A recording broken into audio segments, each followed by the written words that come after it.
Full disclosure, this is not the video that I had planned for y'all. I was actually working on a video about a bad day in the garden. When I got tired of editing that video, I decided to start my masterclass by Ron Findley. It is an online class where Ron does a lot of different videos and he kind of talks about his gardening journey. And that inspired me to talk about my gardening journey today. To start off, how long have I been gardening? Truthfully, less than a year. I did some gardening with Man of an Hour last year. I really wasn't as into it as he was, but if he asked me to water the plants, I would. We started some kale. That's been in a couple of my garden tours. Well, how did I start gardening? Well, as I said, Man of an Hour was growing last year, and I decided that I would grow microgreens because I have the attention span of a squirrel. And I was like, I am not going to sit and wait for all of these seeds to germinate. Now, at this time, Man of an Hour was pretty much just focused on peppers, which I'm not sure if you know, but have a really long germination period. I am an instant gratification kind of gal, and so I started doing microgreens. Over the summer, I lost my job, and that left me at home to do a lot more. And then later in the summer, I broke my ankle. Okay, now do you want to hear the story about how I broke my ankle at a Visco party? My cousin decided to have a Visco party for her 13th birthday. And at a Visco party, kids typically want to sleep in tents. We put the tent inside because I think the weather was bad or it was really hot. There was some reason like we put the tent inside, but we hadn't set the tent up yet. Well, after the kids had cake, I decided to walk around to pick up their cake. Well, I accidentally somehow had one foot on the tent, one foot off of the tent, and when I went to move forward, I don't exactly know what happened because it seemed to all happen very quickly, but essentially my foot just kept trying to find traction on the tent but couldn't, and I fell, and I thought, okay, sprained my ankle, no big deal. It hurt really bad. It hurt so bad that my cousin brought me one of her dad's famous cinnamon rolls and I wouldn't even eat it. That's how bad my ankle hurt. So at about 4 o'clock in the morning, the kids woke me up and I decided that I would go to the hospital. They x-rayed it, they said, oh, it's just a bad sprain, no big deal. The radiologist gets in the morning at like 6:30 and he's like, oh, yeah, her ankle's broken.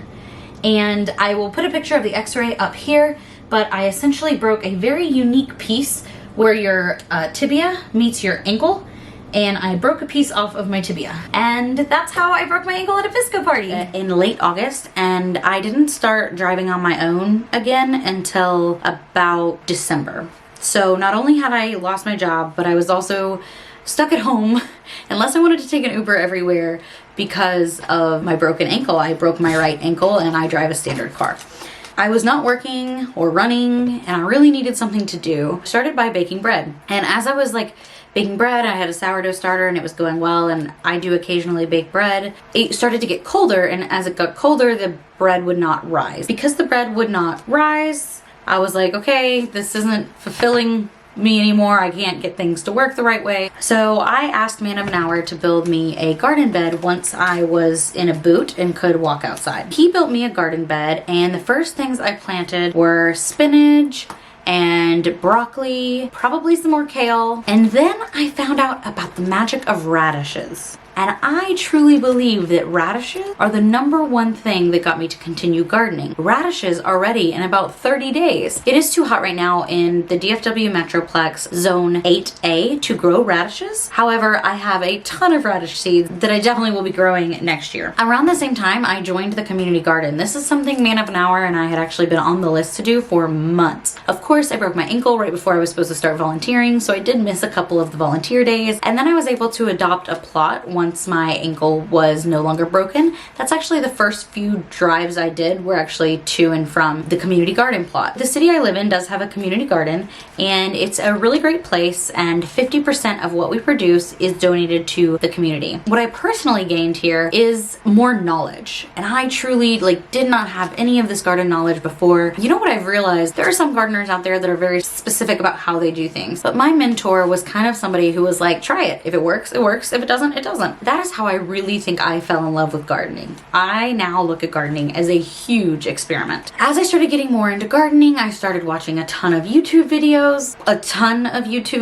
I've shared some of my favorite channels. There are a list of my favorite channels in the sidebar of my channel. The more garden videos I watched, the more I wanted to do. The more I wanted to grow, the more gardening I wanted to do. The week before I broke my ankle, I started volunteering at a food pantry in the city I live in. I loved volunteering. I was there 4 days that week. It was excellent. And then I broke my ankle. Now, in my opinion, this food pantry went above and beyond, and they found a job for me to do once a week, and I was able to volunteer with a broken leg and help feed the community. And that truly changed my life and really opened my eyes on the why of my gardening. The biggest reason I garden is because I can. Volunteering at the food pantry made me realize that not everyone has the space, the time, or the resources to start their own garden. And because I can, I truly wanted to do that. The more I worked at the community garden, the more the produce options at the grocery store really frustrated me. There'd be things I'd be looking for and I could tell they just were out of season, and I just didn't like it. Food travels a ridiculous amount of time. So I'm going to share a study down below done by students in Iowa. They found that the average distance for grapes to get from wherever they're grown to the Chicago terminal market was over 2,000 miles. Asparagus, 1,600 miles. Apples, 1,500 miles. Corn, they're in Chicago, right? There's gotta be a lot of corn around. 813 miles on average. If I grow my own food, that's less food that I'm buying from the grocery store that has had to travel sometimes thousands of miles just to get to me. Food security is a big deal. I'm very blessed in that this is not something that I struggle with, but I did find as of 2015, there are 2 areas within 5 miles of me that have more than 500 people living in them and are further than a mile from the grocery store. Now that may not seem like much to most people, but I'm gonna be honest, DFW doesn't have the best public transportation, and it gets really hot in the summer. Could you imagine walking over a mile to the grocery store to get your food? So let's say that you want to start growing food. Where do you start? If you watch as many YouTube videos as I did, you'll quickly get overwhelmed. I'm gonna give you 2 suggestions, and they may not be the suggestions for you. My number 1 tip is just to grow it. Doesn't matter if it's the best way, it doesn't matter if it looks great, just throw some seeds in the ground and go. Now, most of the time, you're not going to see anything grow.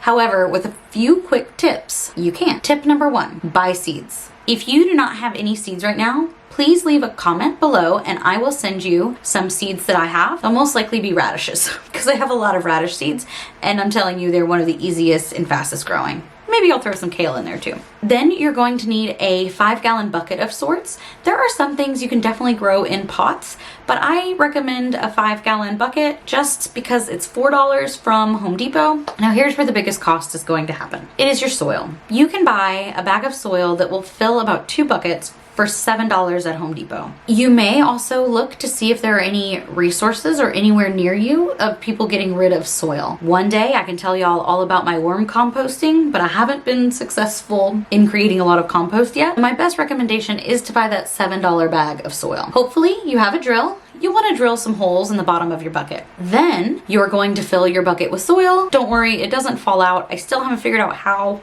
but it doesn't fall out of the bucket. Those holes are just for water drainage. And you're going to plant a couple of radish seeds in your 5-gallon bucket. Once the seeds are planted, don't forget to water. Let's say you want to grow indoors. Now, there are a couple of different ways to do this. The most cost-effective is definitely by using soil and a windowsill. Or if you live in an apartment, setting this outside on your balcony. You are going to want to make sure that the space does get sun. If it doesn't, you are going to have to buy an artificial light, but you can often find a sunny place either on your front patio, your back patio. Now here's what you do. The most cost-effective way to do it is with solo cups. Do you have solo cups somewhere? Do you have a friend who has some lying around? You're going to want to rinse them out. These are not rinsed, by the way. And then you'll cut 2 drainage holes in the bottom. Then you'll fill this with soil, and instead of planting a radish in here, while it might be fine, I would recommend planting kale or a lettuce of some kind. Also a really fast turnaround time, and you'll want to try to make sure, especially in a solo cup, that you only put 1 seed. You could also start a tomato in a solo cup. I will link a video down below. Roots and Refuge talks about starting tomatoes in solo cups. The next thing we like to do is take a second solo cup with no holes in it, and set it like that. Now you're able to water from the bottom, which will help protect against bugs. Also, my shirt today is from Minnie's Food Pantry. That is the place that I volunteer at. I will be sure to link them down below so you can find out more information if you're in need, but also I'll link down the donation link. My dad told me that I have to do this. Subscribe, like, comment. YouTube and Instagram are the best places to find me. Thank you so much for watching. Subscribe, like, and comment. And most importantly, be sure to fuel up on positivity.